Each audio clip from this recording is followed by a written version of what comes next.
Properties of, चलो सबसे पहले हम लोग बात कर लेते हैं लेटेस्ट एनर्जी की। लेटेस्ट एनर्जी जो कि हम लोग रिप्रेजेंट करते हैं यू से रिप्रेजेंट करते हैं, और डिफाइन क्या करते हैं कि जब गैसियस आयंस जो होते हैं, ठीक है, जब वो कंबाइन करते हैं, जैसे Na प्लस गैस है और प्लस वो Cl माइनस गैस के साथ जब कंबाइन करता तो क्या बनाता है, NaCl सॉलिड बनाता है। तो एक मोल आयनिक सॉलिड बनाने में जो एनर्जी क्या होती है हमारी, इवॉल्व होती है, ठीक है, जो डेल्टा एच, इसका ये डेल्टा एच क्या होगा, माइनस ऑफ UnACl, ठीक है। तो गैसियस आयन फॉर्म करने पे जो एनर्जी रिलीज होती है दैट इज लेटेस्ट एनर्जी। ऐसा कुछ याद आ रहा है किसी को? क्योंकि ज़्यादातर जो लोग यहाँ पर हैं, ठीक है, ये मान के चल रहा हूँ कि थोड़ा सा आइडिया तो होगा। किसी को कोई ऐसा है कि जिसको थोड़ा भी आइडिया नहीं है लेटेस्ट एनर्जी का? बोलो।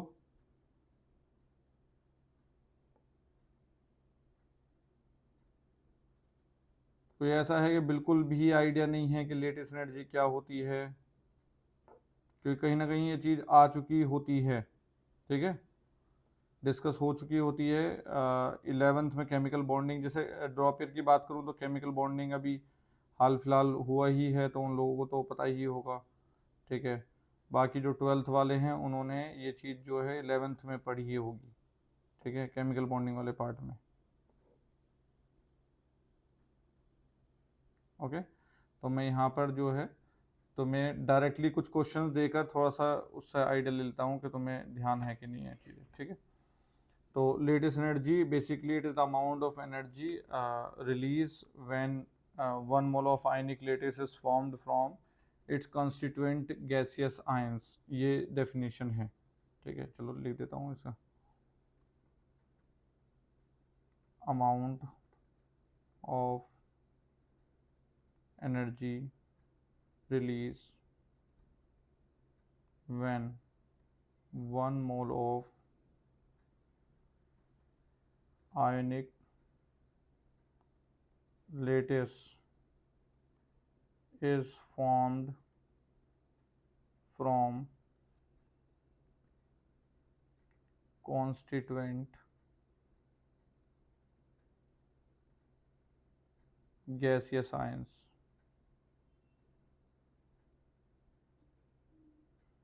वो क्या कहलाता है, लेटेस्ट एनर्जी कहलाता है, ठीक है। लेटेस्ट एनर्जी जो डिपेंड करता है वो करता है चार्ज।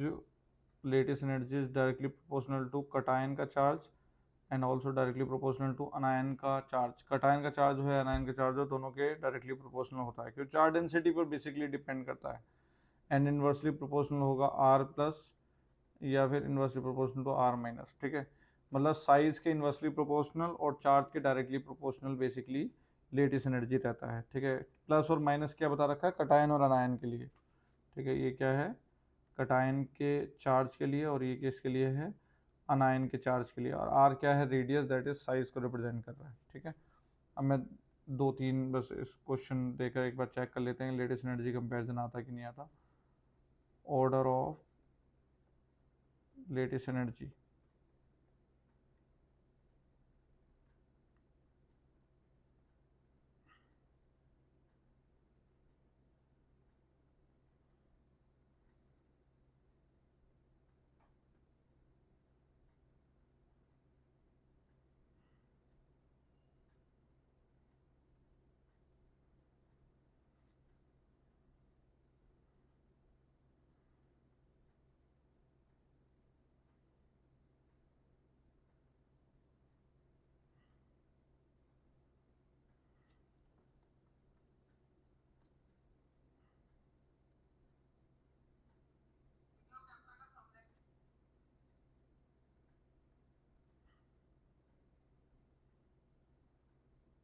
सर थ्योरी तो वही है ना, बाकी एस ब्लॉक के एलिमेंट्स हैं हाँ उसमें बस बस। थ्योरी वही है, उसमें कोई चेंज नहीं है। और उस टाइम पे भी ये जो डिस्कशन किया था, ठीक है, वो एस ब्लॉक के एलिमेंट्स को ही लेकर हम लोगों ने बात करी हुई होती है, ठीक है। एक रिवीजन के तौर पर करा रहा हूँ मैं।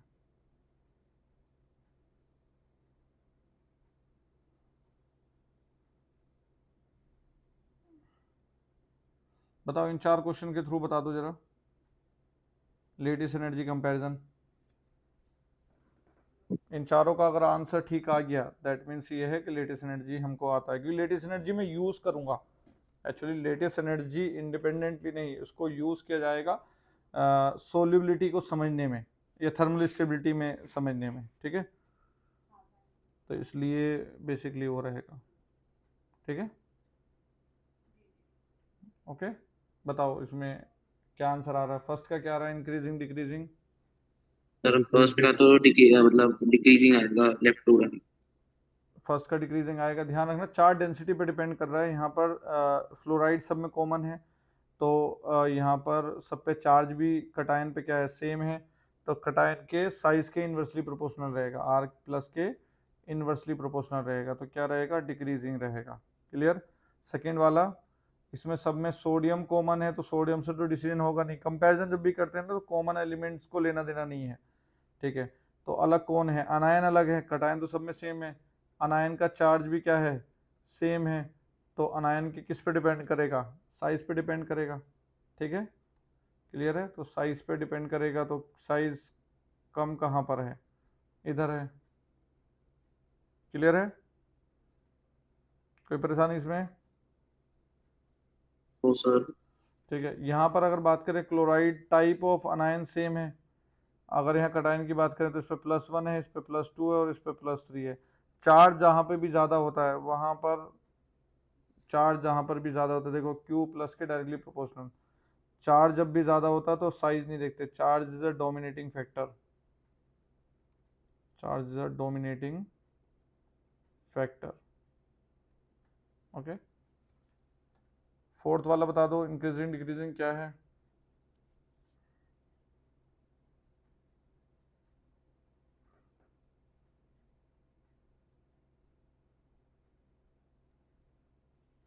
Sir decreasing. क्या होगा डिक्रीजिंग, Mg+2 है, 2 माइनस है, यहाँ Na प्लस और Cl माइनस है, यहाँ भी प्लस और माइनस है, तो 2 वाला तो ज़्यादा हो जाएगा, +2 -2 वाला ज़्यादा हो जाएगा एज़ कम्पेयर टू 1 वालों से। अब 1 में देखो सोडियम जो है वो छोटा है as compare to potassium, and chloride छोटा है एज़ कम्पेयर टू ब्रोमाइड। तो इसके पास क्या छोटे छोटे वाले कटायन है, और छोटे छोटे वाले चाहिए क्योंकि यूनिवर्सली प्रोपोर्शनल टू रेडियस होता है। तो क्या होगा, NaCl ज़्यादा होगा एज़ कम्पेयर टू KBr, क्योंकि कटायन भी छोटा है और अनायन भी छोटा है। क्लियर है,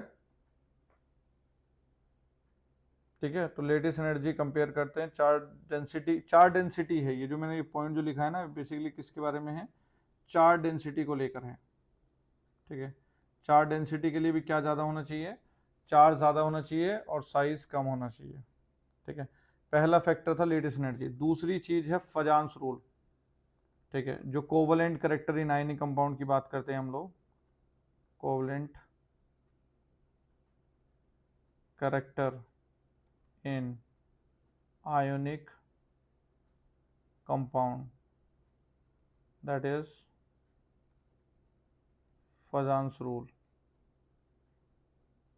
ठीक है। फजान्स रूल का भी आइडिया होना ज़रूरी है क्योंकि वो भी इसमें यूज़ में आता है। फजान्स रूल क्या होता था, पोलराइजेशन को लेकर बात करते थे हम लोग, ठीक है। तो हम बोलते थे कि एक कटायन है, ठीक है, और कटायन के बगल में कौन है, ये M+ मान लो कटायन है, और साथ में कौन है, अनायन है। अनायन जनरली क्या होते हैं, बड़े होते हैं, ठीक है। तो थोड़ी देर बाद में हम ऐसा देखते हैं कि अनायन जो है उसका इलेक्ट्रॉन क्लाउड डिस्टोर्ट हो जाता है। ये कटायन तो ये इस तरह से ही रहता है, दैट इज़ M+, ठीक है, और अनायन क्या हो जाता है, थोड़ा सा कटायन की तरफ डिस्टोर्ट हो जाता है, ठीक है, इस तरह से डिस्टोर्ट हो जाता है। डिस्टोर्ट मतलब यहाँ इलेक्ट्रॉन जो है किसकी तरफ आ जाते हैं, कटायन की तरफ आ जाते हैं, जिसकी वजह से, ठीक है, in between the nucleus electron density आ जाती है, जिसकी वजह से हम बोलते हैं कि कोवलेंट करेक्टर आ गया है, ठीक है। तो यहाँ हम बोलते हैं कि ये क्या हुआ है, पोलराइजेशन हो गया है। पोलराइजेशन की वजह से ये जो सिचुएशन है, दो न्यूक्लियस के बीच में इलेक्ट्रॉन डेंसिटी कहाँ होती है, कोवलेंट में तो होती है। दो न्यूक्लियस के बीच में इलेक्ट्रॉन डेंसिटी कहाँ होती है, कोवलेंट में होती है। इस तरह की सिचुएशन कोवलेंट में होती है। तो ऐसा ही आयनिक कंपाउंड में देखने को मिलता है। तो यहीं से एक फंडामेंटल राइज होता है कि आयनिक करेक्टर में भी आयनिक कंपाउंड में भी कोवलेंट करेक्टर होता है। अब ये जो पोलराइजेशन हुआ इसमें क्या हुआ, कटायन ने अनायन के इलेक्ट्रॉन क्लाउड को डिस्टोर्ट कर दिया, अपनी तरफ को क्या कर लिया है, खींच लिया है। ठीक है, तो इसे क्या बोलते हैं, जो कटायन ने यहाँ पर जो अपनी पावर यूज करी है उसे बोलते हैं पोलराइजिंग पावर। क्या बोलते हैं, पोलराइजिंग पावर।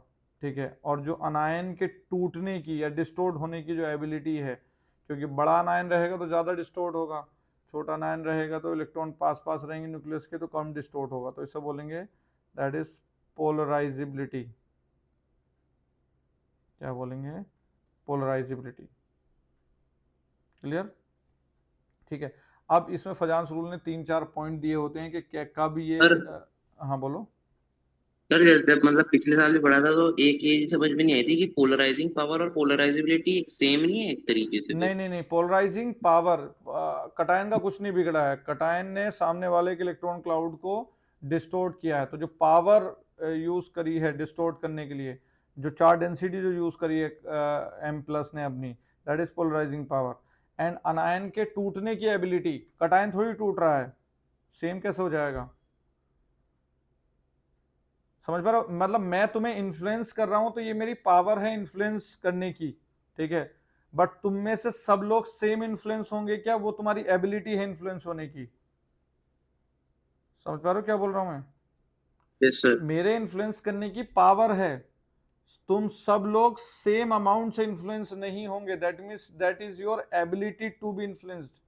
क्लियर है, तो वो पोलराइजिबिलिटी है, मैं जो यूज कर रहा हूं वो पोलराइजिंग पावर यूज कर रहा हूं। ठीक है, दिस इज फजांस रूल में कुछ पॉइंट जो हैं वो दिए गए थे कि कैसे कोवलेंट करेक्टर हम लोग ज़्यादा कम बता सकते हैं। तो पहली चीज़ ये है कि कटायन अपनी पोलराइजिंग पावर यूज़ कर रहा है, तो दैट मीन्स जितना छोटा कटायन होगा उतनी चार्ज डेंसिटी ज़्यादा होगी, तो that is smaller cation favour the covalent character, smaller cation favour the covalent character. दूसरा पॉइंट ये था, अनायन जितना बड़ा होगा उतना बेटर होगा, क्योंकि इलेक्ट्रॉन दूर रहेंगे तो डिस्टोर्ट ज़्यादा होंगे, तो that is larger अनायन favour the covalent character. ठीक है, तीसरा पॉइंट ये था कि चार्ज जिस पे भी ज़्यादा हो उस पे बेहतर है, क्योंकि अगर कटायन पे चार्ज ज़्यादा होगा तो पोलराइजिंग पावर ज़्यादा होगी, और अनायन पे चार्ज ज़्यादा होगा तो पोलराइजिबिलिटी ज़्यादा होगी, क्योंकि चार्ज ज़्यादा मतलब इलेक्ट्रॉन ज़्यादा इलेक्ट्रॉन होंगे तो डिस्टोर्शन ज़्यादा होगा। ठीक है, तो that means charge on either ion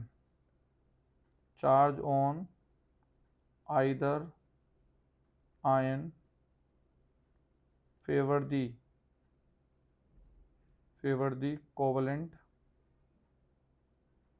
character. ठीक है, कहने का मतलब ये है m प्लस से ज़्यादा m+2 का, m+2 से ज़्यादा m+3 का, या फिर अनायन में x माइनस से ज़्यादा x2 माइनस, उससे ज़्यादा x3 माइनस। क्लियर है, पहला पॉइंट स्मॉलर कटायन, दूसरा पॉइंट लार्जर अनायन, तीसरा पॉइंट क्या है हमारा कोवलेंट, जिसमें चार्ज ज़्यादा उसका कोवलेंट करेक्टर ज़्यादा। फोर्थ पॉइंट ये होता है कि दो तरह के कटायन होते हैं, एक इनर्ट गैस कटायन होते हैं और एक सूडो इनर्ट गैस कटायन होते हैं। सूडो मतलब 18 इलेक्ट्रॉन सिस्टम वाले, इनर्ट गैस कटायन जो हमारे नॉर्मली वाले रहते हैं। ठीक है, जो सोडियम पोटेशियम ये वाले जो लोग होते हैं, इनका इनर शेल जो होता है वो 8 इलेक्ट्रॉन का होता है, ऑक्टेट वाला सिचुएशन रहता है, तो ये क्या होते हैं, इनर्ट गैस कटायन होते हैं।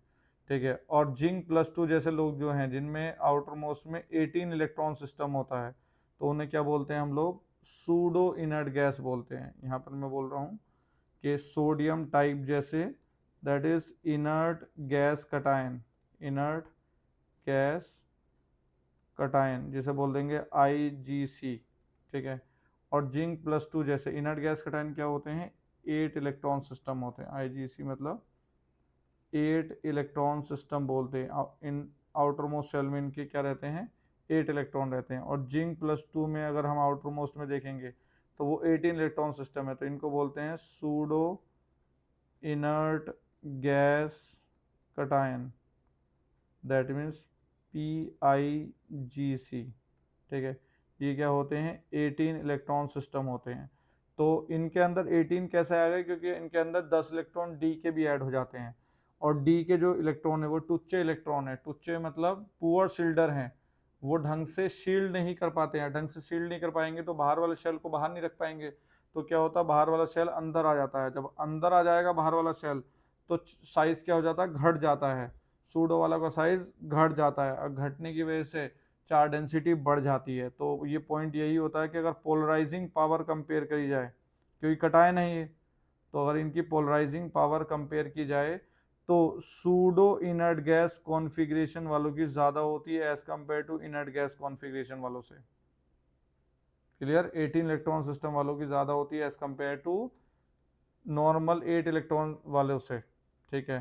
तो यही होता है कि कोवलेंट करैक्टर जब कंपेयर करते हैं तो हमारा इनका ज़्यादा निकल कर आता है, ठीक है। मतलब अगर कंपेयर कराया जाए कि एक तरफ मेरे पास NaCl है और एक तरफ मेरे पास AgCl है, और कंपेयर कराया जा रहा है covalent character in NaCl and AgCl, covalent character, ठीक है। तो NaCl में Na जो Na प्लस हमारा नॉर्मल इनर्ट गैस वाला है, और AgCl में जो Ag प्लस है वो 18 इलेक्ट्रॉन सिस्टम वाला है। तो बेसिकली किसका ज़्यादा होगा? कोवलेंट करेक्टर, जिसमें सूडो वाला प्रेजेंट है। अब मैं तुम्हें थोड़ा सा बता भी दूं कि किन किन लोगों में कंपैरिजन करना है। कोई रैंडम एलिमेंट आपके सामने नहीं आएंगे, ठीक है। एक्सपर्ट्स ऑब्जर्वेशन ये बोलती है कि तुम्हारा कंपैरिजन अक्सर क्या बोला, किन के साथ कराया जाएगा? सोडियम, पोटेशियम, रुबीडियम और सीजियम। प्लस वन वाले हैं ये सारे। क्या हैं? ये इनर्ट गैस वाले हैं जो +1 में हैं। इनके साथ +1 के साथ वालों में ही कंपेयर कराया जाता है। जैसे कॉपर +1 है, Ag प्लस है और Au प्लस है। तो कभी ये आमने सामने अगर आते हैं तो कौन ज़्यादा होंगे? हमारे सूडो वाले ज़्यादा होंगे। राइट साइड में सूडो है, लेफ्ट साइड में नॉर्मल इनर्ट गैस है। लेफ्ट साइड में इनर्ट गैस कॉन्फ़िगरेशन वाले हैं और ये राइट साइड में सूडो इनर्ट गैस कॉन्फ़िगरेशन वाले हैं। ये +1 वाले थे, ठीक है। अगर +2 में कंपैरिजन आता है तो +2 वालों का कंपैरिजन इन लोगों के बीच में होगा। Magnesium, calcium +2, strontium +2, barium +2।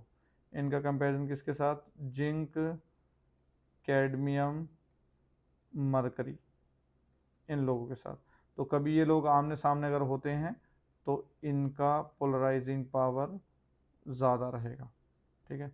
Left में हमारे पास कौन है? इनर्ट गैस वाले हैं, normal alkali metal, alkaline earth metal, ठीक है। और राइट में क्या है? सूडो इनर्ट गैस वाले हैं।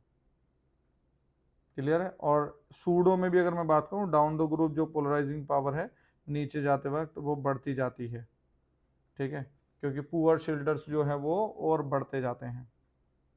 क्लियर? ये फजांस रूल है। मतलब अगर किसी ने फजांस रूल नहीं भी पढ़ा हो, ठीक है, तो मैंने पढ़ा दिया है, ठीक है। यही है covalent character in ionic compound, topic जो भी है, ठीक है। बात क्लियर है? यस। ठीक है। फजांस रूल के बेसिस पे मैं कुछ कंपैरिजन वाले क्वेश्चन दे रहा हूँ जो कंपेयर करने हैं आपको कोवलेंट करेक्टर, ठीक है।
करो कंपेयर।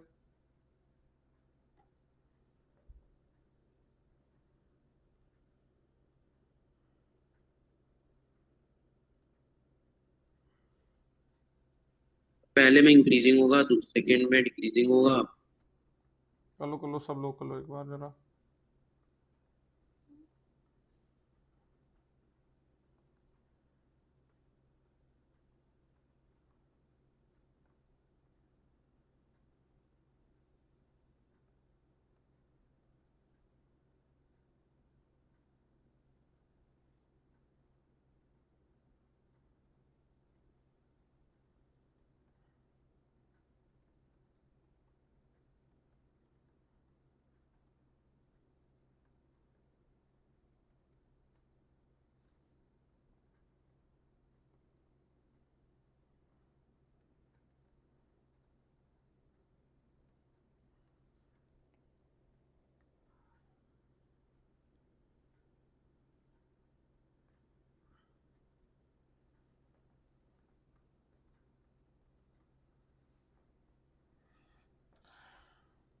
करें डिस्कस ऊपर वाला।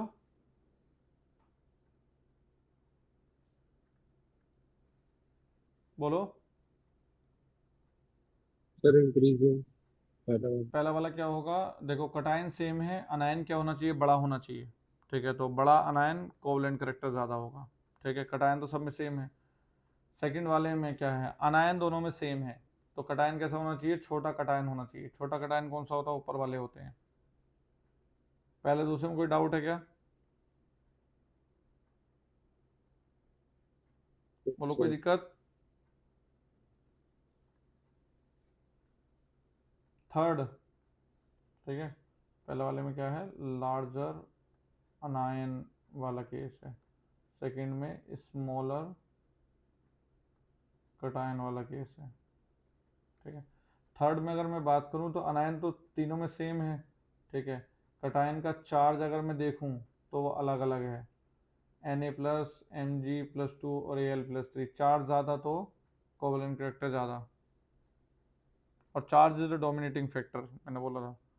ठीक है, चार्ज डोमिनेटिंग फैक्टर है, चार्ज ज़्यादा होगा, चार्ज कटायन पे ज़्यादा हो या अनायन पे ज़्यादा हो, कोवलेंट करेक्टर ज़्यादा होगा। फोर्थ वाला बताओ जरा। बोलो। Sir decreasing. डिक्रीजिंग, देखो ये तो क्या सूडो वाला है, दिख रहा है, Ag+ क्या है, सूडो वाला है, तो सूडो वाला तो सबसे आगे हो जाएगा। अब इन तीन में कंपेयर करो जरा, सूडो वाला तो सबसे आगे हो जाएगा इन तीन में। डिक्रीजिंग। क्या होगा, स्मॉलर कटायन वाला सीन। ठीक है, अनायन तो फ्लोराइड तो सब में सेम है, छोटा cation better covalent character. Fifth में अगर मैं बात करूं, फिफ्थ में यहाँ पर कैल्शियम तीनों में कॉमन है, तो कटायन तीनों में सेम है। अनायन F-O2- और नाइट्रोजन में क्या होता है, नाइट्राइड में N3-। तो अनायन पे चार्ज ज़्यादा तो कोवलेंट करेक्टर ज़्यादा, that is charge on अनायन।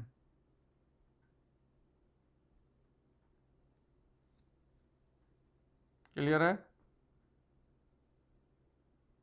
Next sixth,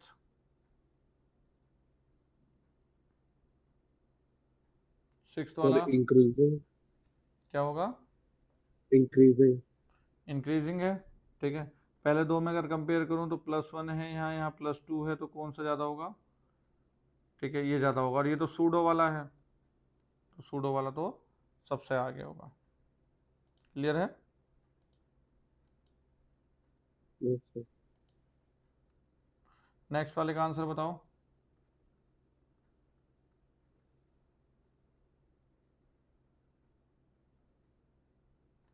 second वाले का आंसर देखो, सोल्युबिलिटी ऑर्गेनिक सॉल्वेंट में, ऑर्गेनिक कैसे होते हैं, ऑर्गेनिक कोवलेंट होते हैं, आयनिक होते हैं। ऑर्गेनिक सॉल्वेंट कैसे होते हैं, कोवलेंट। कोवलेंट। कोवलेंट होते हैं। ठीक है, तो कोवलेंट में घुलने के लिए कैसा होना पड़ेगा, कोवलेंट होना पड़ेगा, क्योंकि लाइक डिजोल्व लाइक चलता है। कॉन्सेप्ट क्या होता तो है, मतलब like, sir covalent character directly proportional to हाँ, लाइक सॉल्युबिलिटी। डिजोल्व्स लाइक, तो कोवलेंट करेक्टर जिसका ज्यादा उसका सोल्युबिलिटी ज्यादा, that means more covalent more covalent मतलब more soluble in organic solvent. तो कोवलेंट करेक्टर का ऑर्डर निकाल लो। कोवलेंट करेक्टर का ऑर्डर क्या है, क्या होगा, LiF से ज़्यादा LiCl, फिर LiBr और फिर क्या आएगा LiI, क्योंकि अनायन का साइज ज़्यादा, बड़ा अनायन कोवलेंट करेक्टर ज़्यादा। यही सोल्युबिलिटी का ऑर्डर है, यही कोवलेंट करेक्टर का ऑर्डर है और यही सोल्युबिलिटी का ऑर्डर है।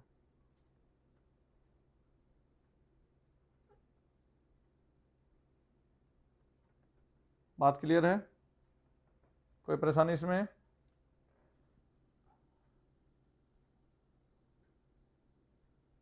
बोलो। No sir. ठीक है, चले। अच्छा, पानी में अगर बात हो तो उल्टी हो जाएगी। अगर सोल्युबिलिटी इन वाटर होता तो क्या हो जाता, सोल्युबिलिटी इन वाटर अगर मैं बात करता तो क्या होता, या मान लो मैं ऐसे क्वेश्चन दे दूं कि कंपेयर सोल्युबिलिटी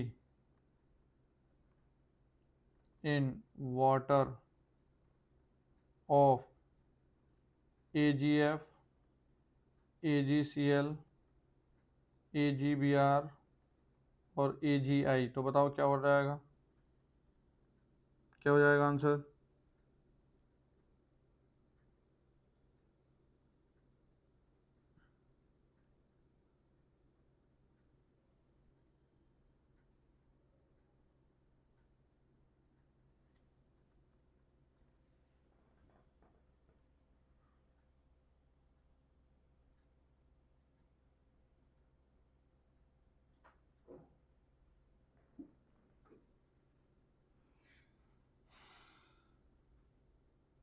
बोलो। क्या तो क्या डिक्रीजिंग। क्या जाएगा? हाँ, यहाँ पर क्या है, आयनिक करेक्टर देखना पड़ेगा। आयनिक करेक्टर कैसे पता चलता है, कोवलेंट करेक्टर का उल्टा। ठीक है, क्योंकि वाटर क्या है, आयनिक है, मतलब पोलर है, तो पोलर में क्या आएगा, पोलर वाला आएगा। तो पहले कोवलेंट करेक्टर निकाल लो, पहले क्या निकाल लो, कोवलेंट करेक्टर का ऑर्डर निकाल लो और उसका उल्टा कर दो। कोवलेंट करेक्टर क्या क्या होगा, AgI सबसे ज़्यादा, फिर AgBr, फिर AgCl और फिर AgF। ये ऑर्डर है कोवलेंट करेक्टर का। तो अगर हम बात करें सोल्युबिलिटी इन वाटर तो इसका उल्टा हो जाएगा। सोल्युबिलिटी इन वाटर जो है वो क्या हो जाएगा, दैट इज AgF सबसे ज़्यादा, फिर AgCl, ठीक है, AgBr और AgI। ठीक है, इन लोगों का सोल्युबिलिटी कहीं ना कहीं फजांस रूल की मदद से कंपेयर कराया जा सकता है। ठीक है, चलो अब आगे बात करते हैं हम लोग। ठीक है, ये दो कॉन्सेप्ट हमें पढ़ने थे, that is latest energy and covalent character वाला जो है वो डायरेक्टली यूज़ में आता है अगले जो प्रॉपर्टी है उसके अंदर। ठीक है, तो हम लोग अब स्टार्ट करने जा रहे हैं, दैट इज थर्मल स्टेबिलिटी। ठीक है, अच्छा, थर्मल स्टेबिलिटी से बात करूँ, हाइड्रेशन का तो आइडिया है ना तुम्हें, हाइड्रेशन, हाइड्रेशन किनका ज़्यादा होता है? अगर मैं ऐसा क्वेश्चन दूं कि कंपेयर हाइड्रेशन या हाइड्रेशन एनर्जी, हाइड्रेशन या हाइड्रेशन एनर्जी, और मैं दे रहा हूँ तुम्हें Na plus aqueous, K plus aqueous,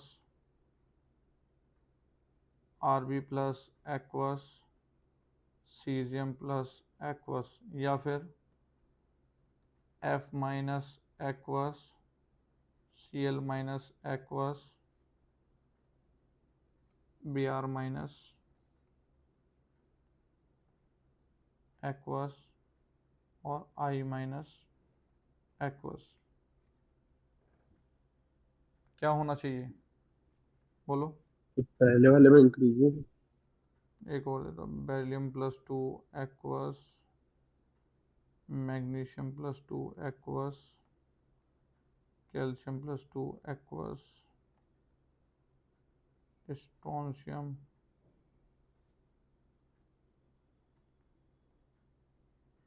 बताओ सबसे पहले वाले में इंक्रीजिंग, क्या होगा, इंक्रीजिंग डिक्रीजिंग।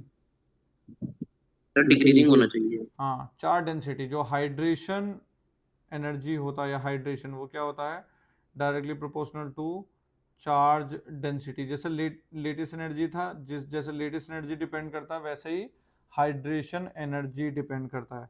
तो छोटे साइज में ज़्यादा हाइड्रेशन होता है, वाटर मॉलिक्यूल घेर लेते हैं, ठीक है। वो क्या कर लेते हैं, तुम्हें पता है कि सोडियम प्लस है जैसे, तो सोडियम प्लस क्या प्लस की तरफ से है, और वाटर क्या है, वाटर इस तरीके से है, डेल नेगेटिव और डेल पॉजिटिव। तो क्या होगा, सोडियम को किस तरह से घेर लिया जाएगा, ऑक्सीजन की साइड से, क्योंकि ऑक्सीजन पे क्या है, डेल नेगेटिव है, इस तरह से। आ, ये ऑक्सीजन हाइड्रोजन हाइड्रोजन, तो यहाँ del negative del positive del positive. तो इस तरीके से क्या होगा, वाटर मॉलिक्यूल आगे क्या कर लेंगे, चार डेंसिटी की वजह से इस सोडियम को घेर लेंगे, और इस तरह से क्या आएगा, ये एक फोर्स ऑफ अट्रैक्शन है। ये कौन सा फोर्स ऑफ अट्रैक्शन है, आयन डाइपोल अट्रैक्शन है ये, ठीक है। तो इससे क्या होगा, एक वीक फोर्सेस यहाँ पर जनरेट होंगे, और वीक फोर्सेस से एक कहीं ना कहीं एनर्जी रिलीज होगी, जिसे क्या बोलते हैं हम लोग, हाइड्रेशन एनर्जी। क्लियर है। जितनी चार्ज डेंसिटी ज़्यादा होगी, उतना ज़्यादा वाटर मॉलिक्यूल घिलेंगे, उतना ही ज़्यादा ये एनर्जी रिलीज होगी, ठीक है। ओके, ठीक है, बात क्लियर है। नाउ यहाँ पर चार्ज डेंसिटी के बेसिस पे आंसर क्या आएगा, ये आएगा। स्मॉलर कटायन या अनायन जो है, उनकी चार्ज डेंसिटी ज़्यादा रहेगी, तो हाइड्रेशन एनर्जी उनकी ज़्यादा रहेगी, ठीक है। कंडक्टिविटी का ऑर्डर अगर मैं बोलूँ तो कंडक्टिविटी, अगर कंडक्टिविटी का ऑर्डर लिखा जाए इन्हीं में, अगर मैं फोर्थ दूं और मैं कंडक्टिविटी पूछ रहा हूँ,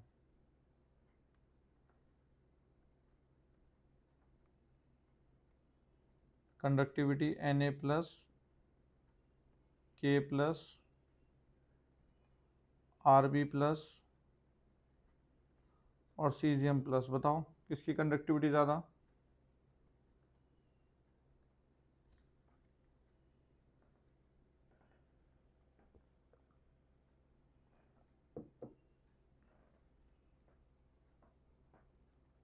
कंडक्टिविटी किसकी ज़्यादा,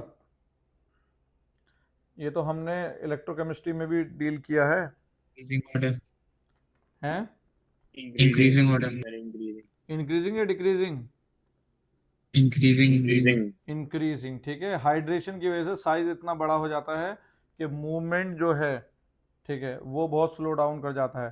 तो छोटा कटायन पानी में बड़ा बन जाता है, बड़ा मतलब वो हाइड्रेटेड साइज बड़ा हो जाता है, इसे क्या बोलते हैं, हाइड्रेटेड साइज। हाइड्रेटेड साइज, तो ज़्यादा वाटर मॉलिक्यूल आने की वजह से ज़्यादा बोझ उसके पास आ जाता है, तो वो मूव इतना ढंग से नहीं कर पाता है, ठीक है। नाउ चलो बात करते हैं थर्मल स्टेबिलिटी की।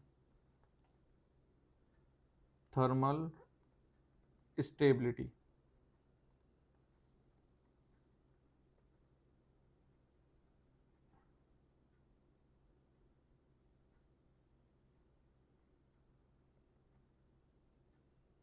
देखो थर्मल स्टेबिलिटी की अगर बात करें, थर्मल स्टेबिलिटी का क्या मतलब हुआ कि हीट के सामने कितनी देर टिक पा रहे हो, that is called thermal stability.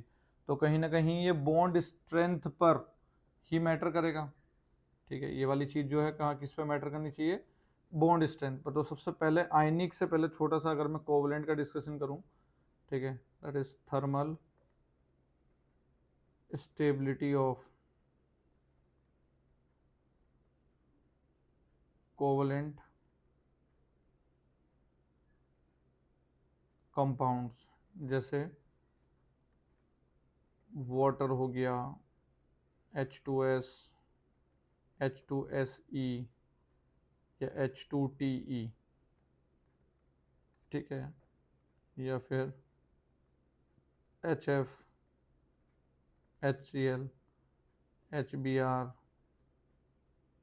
HI या फिर NH3 PH3। मैं हाइड्राइड्स ले रहा हूँ, ठीक है, हमारे कार्बन फैमिली से लेके हेलोजन तक के, ठीक है। ASH3 SbH3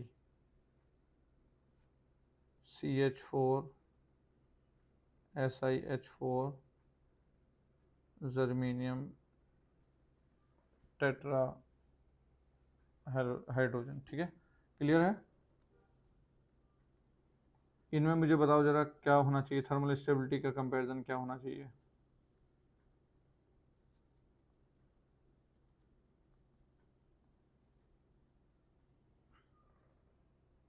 बोलो।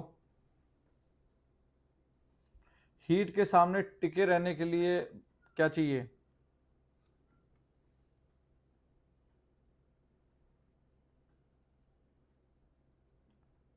बोलो। स्ट्रॉन्ग बॉन्ड से। स्ट्रॉन्ग बॉन्ड चाहिए। स्ट्रॉन्ग बॉन्ड नीचे वालों का ज़्यादा होगा या ऊपर वालों का ज़्यादा होगा? केमिकल बॉन्डिंग से आंसर देना, हवा में मत देना, सर डिक्रीजिंग पहले। ठीक है। बॉन्ड किनके स्ट्रॉन्ग होते हैं? ऊपर वालों के होते हैं, क्योंकि छोटे ऑर्बिटल स्ट्रॉन्ग बॉन्ड बनाते हैं, ठीक है। क्योंकि नीचे वाले को तो हाइड्रोजन भी आसानी से निकल जाते हैं ना। क्यों होते हैं? क्योंकि वीक बॉन्ड बनते हैं नीचे जाते वक्त, बड़े ऑर्बिटल से बॉन्ड बनेगा तो वीक बॉन्ड बनेगा, ठीक है। तो बॉन्ड स्ट्रॉन्ग कौन से होते हैं? ऊपर वाले होते हैं। तो आंसर क्या आएगा? डिक्रीजिंग। छोटे एटम स्ट्रॉन्ग बॉन्ड बनाते हैं। क्लियर हो रही बात? ये इनका जो कोवलेंट कंपाउंड्स के अंदर थर्मल स्टेबिलिटी का आंसर दिया जाता है बॉन्ड स्ट्रेंथ के बेसिस पर। किसके बेसिस पर? बॉन्ड स्ट्रेंथ के बेसिस पर। और बॉन्ड स्ट्रेंथ साइज जैसे सेंट्रल एटम का बढ़ता जाता है, बॉन्ड स्ट्रेंथ कमजोर होती जाती है। क्लियर है? ये छोटी सी बात थी किसको लेकर? कोवलेंट को लेकर। अब आयनिक की बात करें, क्योंकि आयनिक में मेन डिस्कशन है, जिसमें हमारे एस ब्लॉक के कंपाउंड है। आयनिक में मैं ये चर्चा दो पार्ट में डिस्कस करना चाहूँगा, ठीक है। एक तो केस वन क्या कहता है कि ऐसे आयनिक कंपाउंड जिनके अंदर जो अनायन हो वो सिंगल एटम का हो, दैट इज मोनो एटॉमिक अनायन, ठीक है। For mono atomic अनायन, anionic part जो हो वो क्या हो? मोनो एटॉमिक हो, ठीक है। कहने का मतलब जैसे मेरे पास एक तरफ NaF है, उसको हीट किया मैंने, उसको हीट करके तोड़ा, दैट इज Na+ बन गया और F- बन गया। और दूसरी तरफ मेरा क्या है? NaCl है, इसको मैंने मान लो T1 टेम्परेचर पे तोड़ा, इसको मैंने T2 टेम्परेचर पे तोड़ा, और ये Na+ और Cl- है, ठीक है। तो अगर मैं डिस्कस करने जाऊं कि किस में मेरा टेम्परेचर ज़्यादा लगा, ठीक है, तो इसका आंसर जो है वो बेसिकली लेटेस्ट एनर्जी से आता है, ठीक है। लेटेस्ट एनर्जी किसकी ज़्यादा बताओ इसमें? NaF की ज़्यादा या NaCl की ज़्यादा?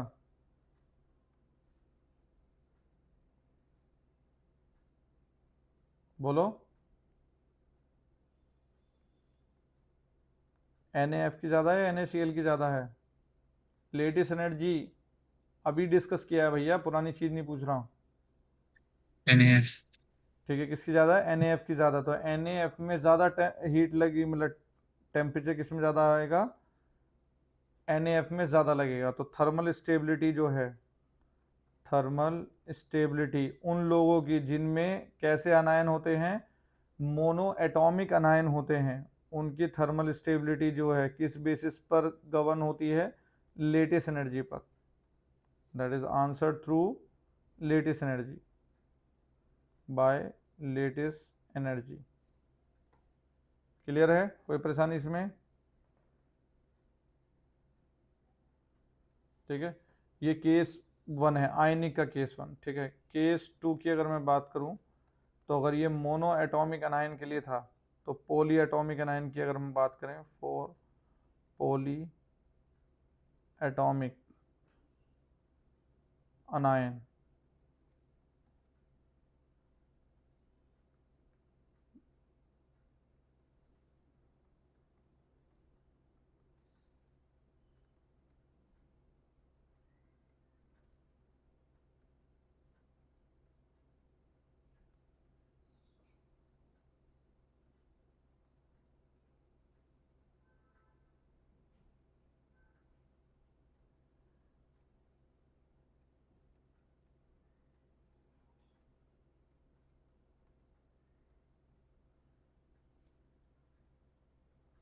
देखो पोली एटॉमिक अनायन में जब डिस्कस करते हैं थर्मल स्टेबिलिटी, ठीक है, तो बेसिकली टूटेंगे तो दोनों एक जैसे ही तरीके से, मतलब Mg और CO2 बनाएगा और Ca और CO2 बनाएगा, ठीक है, क्लियर है। बट बात अगर मैं करूं कि कौन जल्दी टूटेगा, ठीक है, तो आंसर ये है कि यहाँ पर T2 टेम्परेचर ज़्यादा रहेगा एज़ कम्पेयर टू T1, मतलब MgCO3 जो है जल्दी टूट जाएगा। रीज़न क्या है, देखो यहाँ पर कि मेरा Mg जो है +2 यहाँ पर है और कार्बोनेट कैसा है, ऐसा कार्बोनेट है, कार्बोनेट ये अनायन है, क्लियर है, ये कार्बोनेट अनायन है, ठीक है। और मैं इसको साइड में बना देता हूँ थोड़ा सा, ये साइड में मेरा क्या है Mg+2 है, ये कार्बोनेट अनायन है, ठीक है।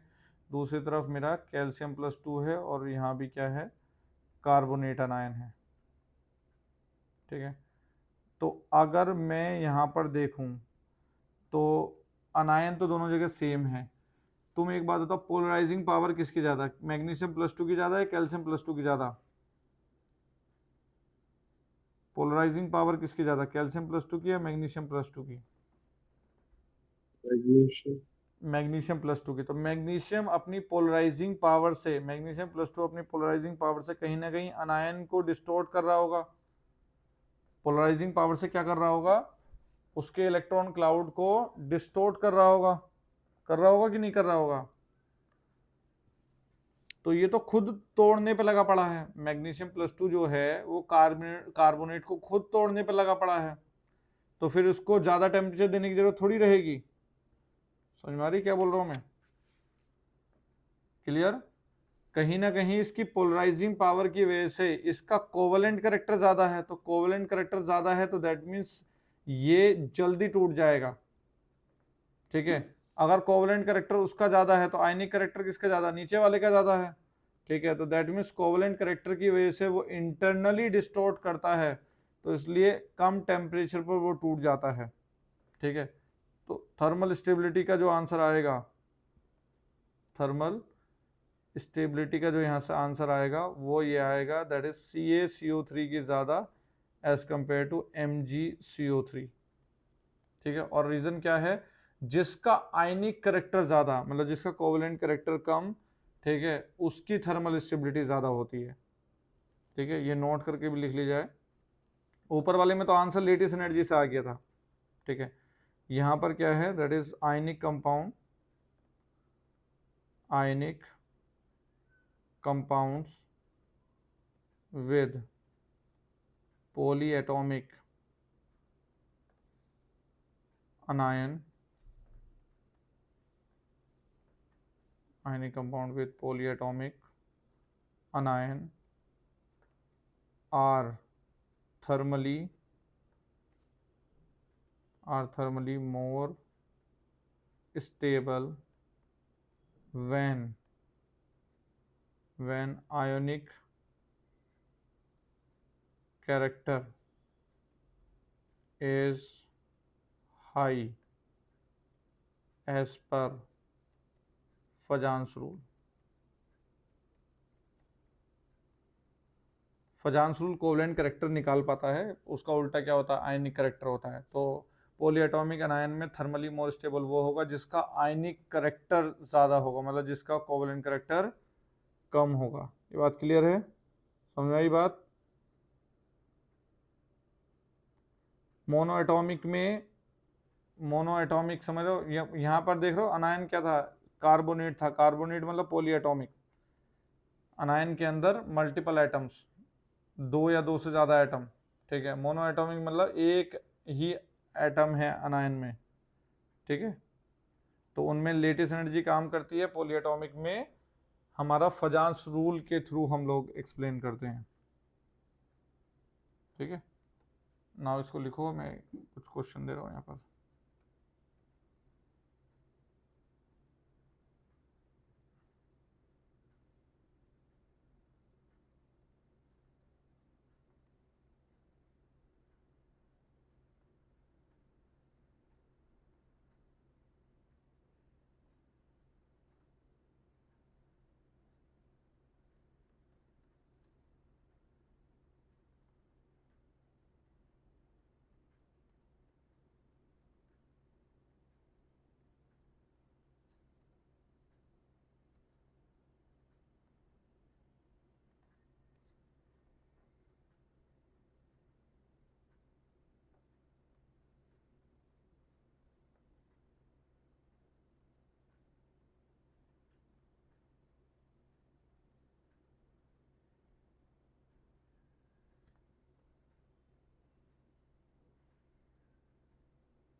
बताओ क्या आंसर आ रहा है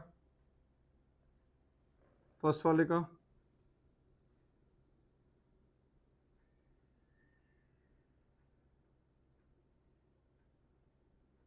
बोलो।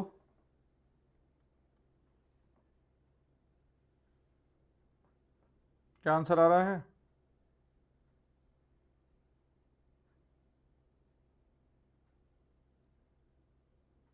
क्वेश्चन नंबर 1 का क्या आंसर आ रहा है?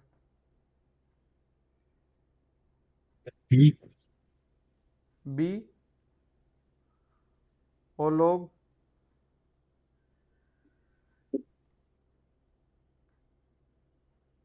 और लोगों के हिसाब से?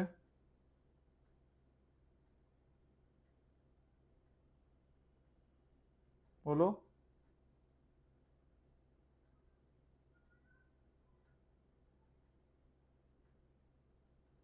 देखो सर आंसर है सी। डी। ठीक है, एक चीज मैं बता देता हूं तुम्हें। अल्कली मेटल के carbonates and sulphate are the most thermally stable carbonate and sulphate of the whole periodic table. मतलब ये रेड हीटिंग तक नहीं टूटते, they do not decompose up to red heating, मतलब 1800 2000 डिग्री सेल्सियस तक नहीं टूटते हैं। ठीक है, अगर तुम्हारे सामने कभी ऐसा भी आ जाए ना Na2CO3 और हीट ऐसे कर रखा हो तो तुम्हें Na2CO3 ही बनाना है, क्योंकि इस डेल्टा का मतलब बहुत हाई टेम्परेचर नहीं होता है। क्लियर है? ये 1800 1000 डिग्री के सेल्सियस के अराउंड, मतलब 800 या 1000 डिग्री सेल्सियस के अराउंड पर होता है। ठीक है, क्लियर है? तो carbonates and sulphates of alkali metal वो थर्मली मोस्ट स्टेबल होते हैं, they do not decompose up to red heating. Red heating समझ रहे हो ना, जब पूरा रेड वाला चीज वैसा हो जाता है। ठीक है, carbonates and alkali metal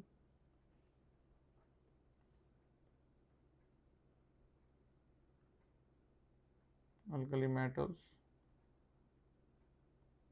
carbonate and sulphates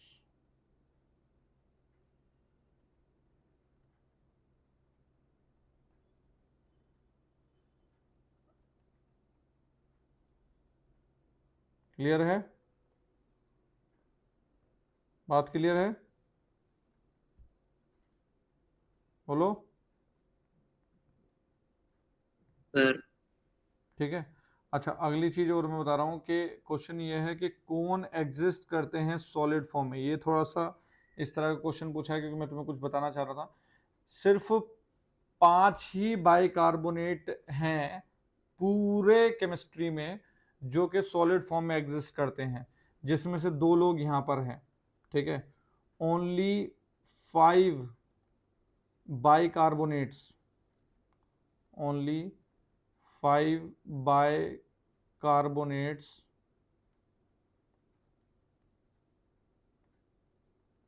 exist in solid form। और वो कौन कौन से हैं? लिथियम को छोड़कर, लिथियम नहीं लिया मैंने यहाँ पर। ठीक है, लिथियम को छोड़कर सारे अल्कली मेटल्स, मतलब हमारे NaH, यहाँ अलग से उसे लिख देता हूँ, दैट इज NaHCO3, ये सॉलिड फॉर्म में एग्जिस्ट करता है। KHCO3, RbHCO3, ठीक है, सीजियम HCO3, और जहाँ ये लोग होते हैं वहाँ अमोनियम तो होता ही है। ठीक है, that is sodium potassium rubidium caesium and ammonium. ये इकलौते 5 ही ऐसे बाइकार्बोनेट्स हैं जो पूरे पीरियोडिक टेबल में सॉलिड फॉर्म में एग्जिस्ट करते। बाकी सब जो रहते हैं वो लिक्विड स्टेट में होते हैं, वो सॉलिड एग्जिस्टेंस रखते ही नहीं हैं। क्लियर है? ठीक है, इस पर डायरेक्ट सवाल बनते हैं, इसलिए ये चीज़ पता होनी चाहिए। ठीक है, बताओ थर्ड वाले क्वेश्चन का आंसर क्या आएगा?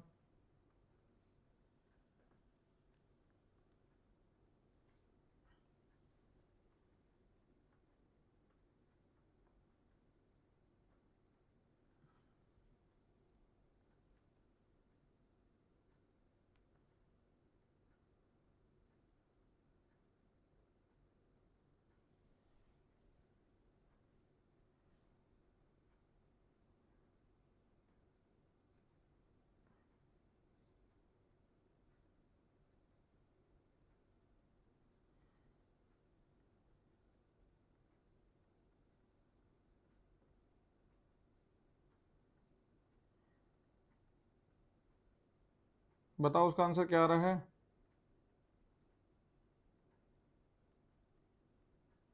ZnSO4। क्या आ रहा है? ZnSO4। ये रिएक्शन ज़्यादा किस में होगी, मोस्ट ईजिली कब होगी? ये टूटने का जल्दी कौन टूटेगा? पॉलीएटॉमिक एनायन है। पॉलीएटॉमिक एनायन जल्दी कब टूटेंगे? जब कोवलेंट करेक्टर ज़्यादा होगा। कोवलेंट करेक्टर सूडो वाले में तो ज़्यादा होगा। क्लियर है? क्योंकि आयनिक करेक्टर ज़्यादा होगा तो थर्मली मोर स्टेबल होगा। ठीक है, तो तुम्हें इन सब में सारे +2 और ये वाले थे इसमें, तो तुम्हें सूडो वाला ढूंढना था। ठीक है,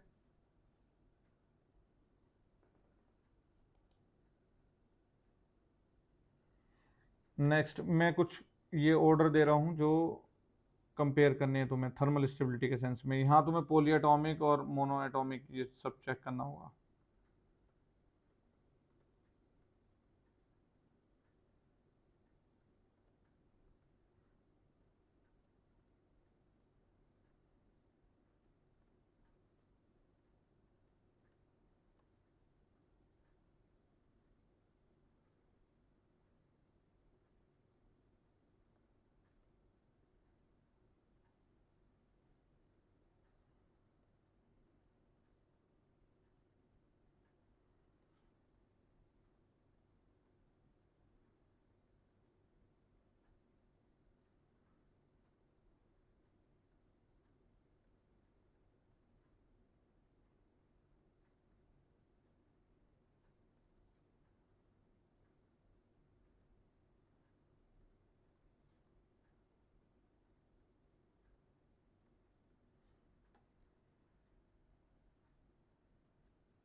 करो कंपेयर इनमें।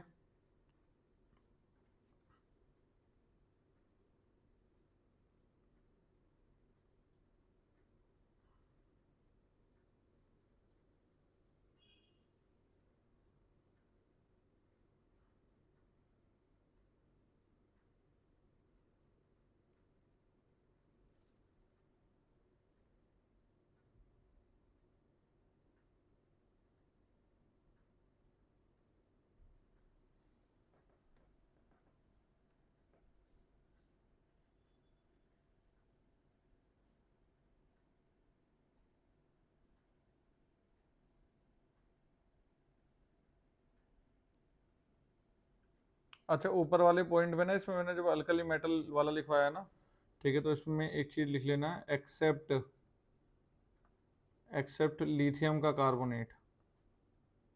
ठीक है, क्योंकि लिथियम का कार्बोनेट टूट जाता है, Li2O+CO2 इस तरह से बना लेता है। ठीक है, लिथियम कोवलेंट नेचर की वजह से जल्दी टूट जाता है। लिथियम को छोड़कर सब सारे के सारे क्या हैं, स्टेबल कार्बोनेट्स हैं।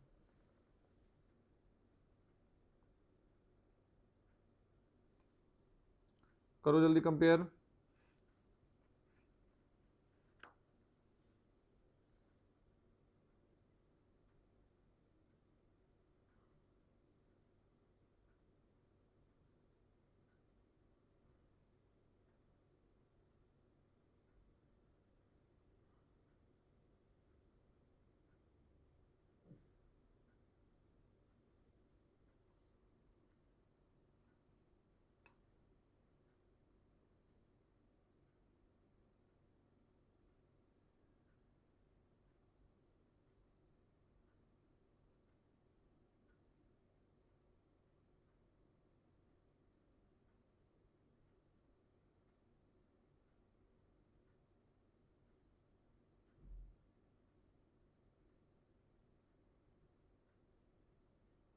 करें डिस्कस।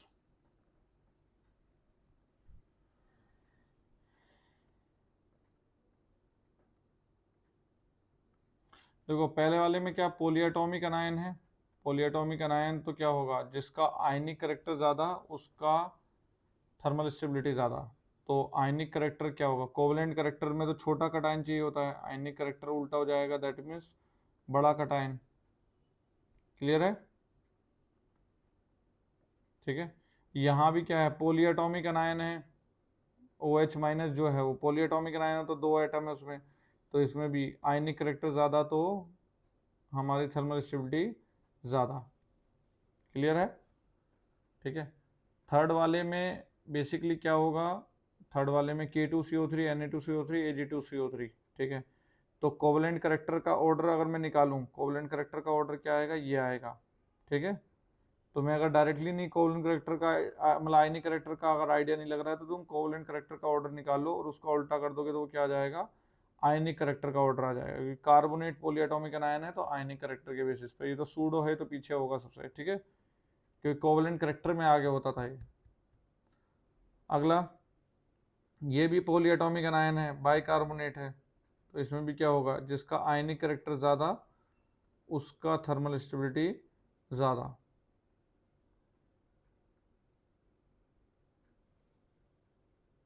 ठीक है। फिफ्थ में अगर मैं बात करूं तो ये मोनोएटॉमिक है, नाइट्राइड है, सब में नाइट्रोजन है। तो मोनोएटॉमिक में तो क्या होगा, लेटेस्ट एनर्जी, लेटेस्ट एनर्जी किसकी ज़्यादा है, छोटे छोटे वालों की ज़्यादा होती है। तो तुम्हें पता भी है कि सिर्फ ओनली लिथियम नाइट्राइड ही एग्जिस्ट करता है, नॉर्मली लिथियम नाइट्राइड ही एग्जिस्ट करता है। ठीक है, स्टेबिलिटी सबसे ज़्यादा उसकी है। 6 वाले में ये भी मोनोएटॉमिक अनायन है, मोनोएटॉमिक अनायन होगा तो छोटे छोटे वालों की लेटेस्ट एनर्जी ज़्यादा होती है, तो थर्मल स्टेबिलिटी भी ज़्यादा। क्लियर? 7th वाले में पॉलीएटॉमिक अनायन है, पॉलीएटॉमिक अनायन में पहले कोवलेंट करेक्टर का ऑर्डर निकालोगे तो कोवलेंट करेक्टर का ऑर्डर इस तरह से आएगा, क्योंकि सूडो वाला है ये, कोवलेंट करेक्टर का ऑर्डर इस तरह से आएगा, तो आयनिक करेक्टर का ऑर्डर इस तरीके से हो जाएगा।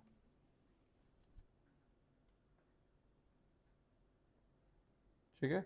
लास्ट वाले में क्या है, ये हमारा मोनोएटॉमिक है, मोनोएटॉमिक में लेटेस्ट एनर्जी से कंपेयर करेंगे, छोटे छोटे वालों की लेटेस्ट एनर्जी ज़्यादा होती है। कोई परेशानी इसमें बताओ? क्लियर है? तो सर ठीक है। अच्छा, थर्मल स्टेबिलिटी के बेसिस पर या लेटेस्ट एनर्जी के बेसिस पर ना मेल्टिंग पॉइंट भी कंपेयर किया जाता है। तो यहाँ मैं कुछ ऐसा क्वेश्चन के थ्रू ही मैं चीज़ बताना चाह रहा था कि that is order of melting point अगर पूछें, ऑर्डर ऑफ मेल्टिंग पॉइंट अगर पूछा जाए, ठीक है, तो जैसे मैं बोल रहा हूँ यहाँ पर कि NaF मेनली जो ऑर्डर है मेल्टिंग पॉइंट का, वो लेटेस्ट एनर्जी से गवर्न होता है। ठीक है। तो अगर NaF और NaCl में मेल्टिंग पॉइंट कंपेयर किया जाएगा तो आपको लेटेस्ट एनर्जी कंपेयर करनी है, क्योंकि दोनों आयनिक हैं।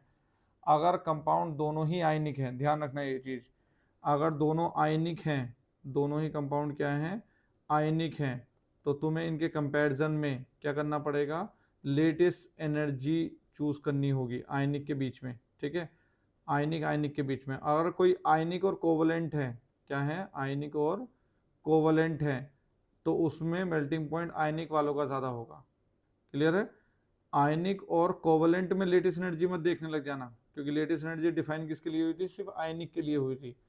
आयनिक कोवलेंट में तो आयनिक का ही ज़्यादा। तो जैसे NaF और NaCl दोनों आयनिक है, लेटेस्ट एनर्जी किसकी ज़्यादा होगी, NaF की ज़्यादा होगी। क्लियर? NaCl और MgO दोनों ही आयनिक है, लेटेस्ट एनर्जी किसकी ज़्यादा होगी, जिसमें चार्ज ज़्यादा है तो MgO वाले की ज़्यादा होगी। क्लियर?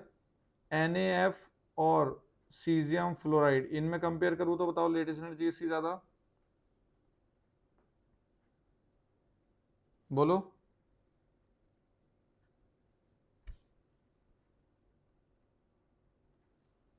किसकी NaF ज़्यादा लेटेस्ट एनर्जी, NaF और सीजियम फ्लोराइड में किसकी NaF ज़्यादा, NaF की ज़्यादा। ठीक है। क्लियर? अच्छा, अगर जब कंपैरिजन ऐसा होता है जैसे NaCl MgCl2 और AlCl3, ठीक है, इनमें सिचुएशन क्या होती है, देखो ये मैक्सिमम NaCl जो है ये मैक्सिमम आयनिक है, मतलब अगर इसमें थोड़ा बहुत कोवलेंट करेक्टर है, मतलब मान लो 85% क्या है ये आयनिक है। और MgCl2 कोवलेंट करेक्टर बढ़ने की वजह से ये ज़्यादा कोवलेंट और हो जाता है, तो ये क्या हो जाता है 60% ही आयनिक बचता है। और ये क्या है, ये तो कोवलेंट ही है, मतलब AlCl3 जो होता है वो कोवलेंट ही होता है। तो आयनिक और कोवलेंट में अगर कंपैरिजन करेंगे तो ज़्यादा आयनिक वाले का मेल्टिंग पॉइंट ज़्यादा होगा। क्लियर है? ऊपर हमने सारे आयनिक कंपेयर किए तो उनके बीच में लेटेस्ट एनर्जी, बट आयनिक और कोवलेंट में कंपेयर करेंगे तो ज़्यादा आयनिक वाला, मोर आयनिक मोर मेल्टिंग पॉइंट। ठीक है, एक और इस तरह का एग्जांपल, जैसे CF4 ले लिया जाए और AlF3 ले लिया जाए। ठीक है, तो CF4 जो है वो तो तुम्हें पता है, CF4 क्या है, कोवलेंट है, कार्बन का कंपाउंड, ये क्या होगा, कोवलेंट। और ये क्या होता है, ये AlF3 प्योरली आयनिक होता है।